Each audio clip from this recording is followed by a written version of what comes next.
often when you buy an RV, you know, you have a choice on options you can get in it. Sometimes you don't have that option. You know, you just have to take it the way it is. You know, salesmen are perfectly happy to sell you the kitchen sink. You know, they're slick. And that's all okay. And they actually, on behalf of the RV manufacturers and dealers, they often try and get you a good match with what you're trying, what's for your needs. But not always. Now, there's a few things I'm going to mention that I would not get. That doesn't mean you shouldn't get them. I mean, if you need those things, get them, you know. But some things don't make sense to me. Number one on my short list is USB ports. They sprinkle them all over trailers and RVs, and you know, they're good for today because USB standards change like crazy. Over the past 5 years, when I bought this trailer 6 years ago, there were no USB ports in these things, but all of a sudden they burst on the scene, and that's great, you know. But the first USB ports there's like the USB-A, I think it is. It's like the lowest standards. It's really slow charging, and it's you know, it's kind of dated, you know. Now you have these fast chargers like Qualcomm.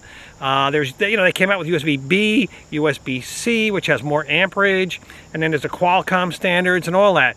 I think it makes a lot more sense to just get 12-volt outlets. I'll talk more on that in a second, and then get yourself some of these plug-in things, you know, these little USB things. You can get these in all sorts of amperage and capacity. You can get the Qualcomm, you know, whatever your Apple, whatever it is that you want, you can buy one of these, because the car 12-volt outlet is universal. I mean, they're on cars all over the world. And makers of devices know you want to charge in your car, so it's a short hop to get just a 12-volt outlet in your trailer and have your own USB ports put in. Now, you know, you may be short of USBs. I have about 10 USB things with me here. Camera batteries, USB speakers, all sorts of things that I use. And I got one of these things. And you just plug this in the car cigarette lighter, and I get, you know, 1, 2, 3, 4, 5 outlets on here for USB. And if this standard is obsolete and I need a different standard, I'll just buy a new one. It's that simple. So you don't want to get stuck with that. You know, I don't think it's a really good selling feature, USB ports that would sway me one way or the other. Also, I would make sure that your USB ports are not illuminated. They put a little LED in some of these things on the built-in ports, not these little plug-in jobbies. You can always unplug them and turn off the LED. I had reports from people who have trailers and they had these little USB lights on them and on their USB charging areas on the wall, and that little light over a month drained the battery. So you don't want that. You want to have a shut-off switch, or you want to make sure that nothing glows in the dark. I don't really need it, but you know, your needs are your own. You know, you may be happy with that. While we're on the subject of energy, I prefer 12-volt outlets. I have 6 of them installed on this trailer. When I picked up this trailer, I have like 10 AC outlets too, or a dozen. No, I think there's a total of 14 AC outlets sprinkled around his trailer. I thought I would be using it in campgrounds, but now I'm off grid all the time. I'm running on solar power, and I don't really use them at all. I mean, maybe once a year I use them when I go to a campground. But in my case, you may want to consider it, maybe not. But in my case, 12-volt outlets I love, because you can get all sorts of things to plug in there. You want an inverter, you want this, you want that. People just make lots of things for cars, cigarette lighter, or that. There's just endless variety of stuff you can get for that. You want to charge your laptop, you can do that. I mean, there's just so many things available to use 12-volt outlets that I think it's really a nice option for me. Now, I have 6 on here. I managed to get by just fine, and it's only rarely, you know, when I'm camping with a friend and we're doing a lot of photography and computer work and all, which reminds me, you know, where I am right now. This is a place in New Jersey, and the most populated state in the country, most densely populated, and there's nobody here. It's just great. I'm here during the week. I haven't seen anybody. I saw one guy, the grounds guy came, the guy who works in the park came here to check out my trailer, and we had a nice conversation today. But other than that, nobody. So it's perfect for me. I may as well be boondocking up in Minnesota. It's just great. So while I'm here, I have no problem working. And I'm using a Wi-Fi hotspot. And my computer, you know, I'm on solar, I can just charge up everything, and I get really good reception here. So that Wi-Fi hotspot, it runs on USB, and it runs on USB-C. So the USB-A connectors I would have gotten in this, I would have received in this trailer, had I got them, wouldn't do me any good. So you really want to think about it. USB standards change like crazy. So here it's just great to be working remotely, and you can work remotely too. It's real easy. I did it in the middle of winter. I was in a blizzard last year. I was hooked up to the internet to, you know, communicate with my friends. My mobile office here, I'm all set up. I actually had a lot of work to do this week, so I figured I'd come out here for a week, do my work out here. I've got the Wi-Fi, I've got music, I've got food, water, and it's just a great way to spend the week. Unfortunately, I see some trailers, they come with like, especially on the lower end, they come with like one 12-volt port inside. That would make me miserable. I wouldn't be happy with that. I'd have to have more than that.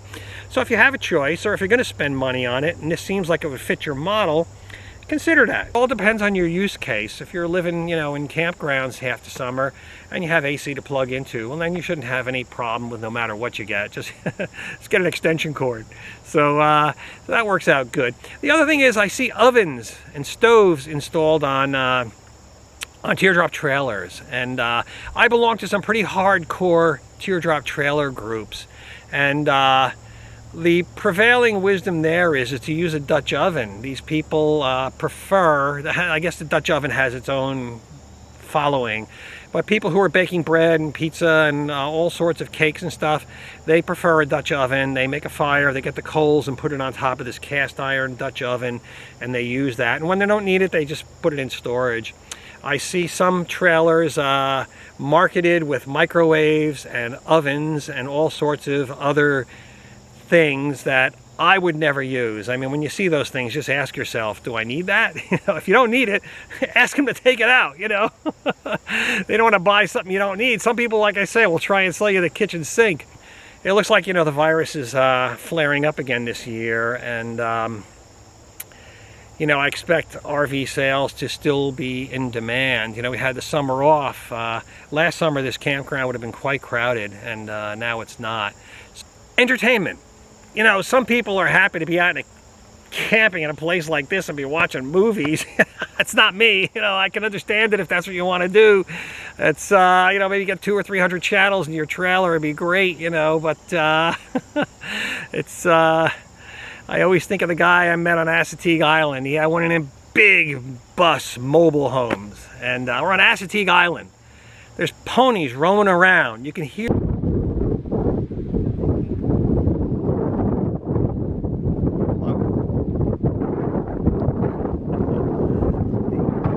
the ocean, you know, like it's right over the sand dune, like 100 feet away. There's my campsite. I'm on a dune, and there is the ocean.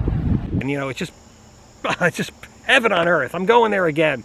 And the guy's in his bus, and he's got the air conditioner running, and he's got his 50-inch TV screen, and he's looking at nature movies. I mean, all you have to do is look out the window, you know. So everybody's different. You know, I don't condemn it. You know, if that's what you want to do, that's great. But one thing that you'll see in a lot of RVs is a cheap stereo. And the ones that I've seen are almost always Jensen. And Jensen is noted for its low quality. It's cheap, and it performs cheaply, and its speakers suck. So I'm an audiophile. I have a really Class A audio system at home, handmade preamp, you know, custom amplifier that this guy changed the capacitors in for me to get a better sound. So I'm a little finicky, so maybe I'm not the best guy to critique Jensen, but universally they are pretty much seen as a pretty low-end setup with pretty crappy speakers that most people just dislike. And you know, if you just want to listen to the news or something, you know, you don't mind some background noise, I'm sure they're just fine for that. A lot of people have these, but in my opinion, I would never be happy with that. I would just prefer to bring my own stereo. You know, I would bring something like these. I like these JBL Flip 4, I think it's called, or Splash 4 or something. I'll have links in the comments to all this stuff. So I bring these things, this will run 12 hours. You know, the pain with these is you have to recharge it. That is something that you have to consider if you want continuous audio. But I can hook a small transistor radio into this, it'll sound great. And you get 2 of them, you have stereo. And then when I'm out here during the day and there's nobody around and I want to really get down with my bad self, I get out this big boy. And big boy puts out some sound. You know, it puts out pretty good wattage, pretty good bass. It really sounds great. You can get a good sound out of this. And if I put it in the hatch, in the back, I have another piece of segment. I'll put that in right here. So this thing produces some pretty good bass, standalone. You know, it's got a passive woofers on the side. At home I have a 12-inch, oh boy. At home I have a 12-inch woofer, which is, this is no match. But you want more bass out of this thing? Just put it in a little cabinet like this back area here. Let's listen to that drum.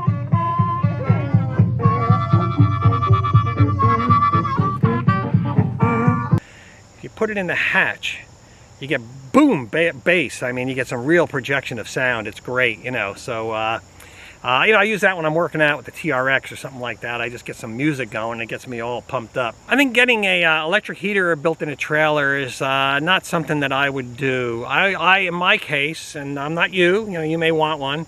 I think that I would do much better getting a portable electric heater in the right wattage. You know, I see people, I was watching a video, this guy's recommending all these heaters, saying this is good for you. You know, look, you know, picking an electric heater is not rocket science. You get the square footage of the thing you want to heat, and you look up a table on the internet, it'll tell you how many BTUs you need.